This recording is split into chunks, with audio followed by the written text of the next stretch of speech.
Hello, magandang umaga muli. Dito muli pa rin tayo sa Venice. Dito ngayon tayo sa isang part ng Venice na kung saan ang mga kargamento nila, mga cargo nila nakadock. Ayan. Kita nyo dito yung isa na famous po sa atin, ang DHL. Yan, ang DHL. Ayan po yung ditong area na to, dito po yung mga cargo nila. Dito sila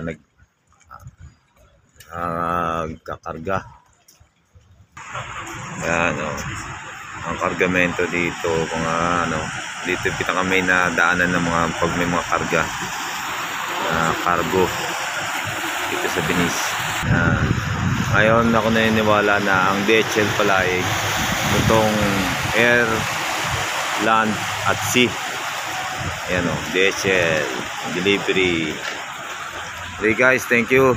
Today is May 5, 2025. Sa mapagpalang umaga sa atin lahat.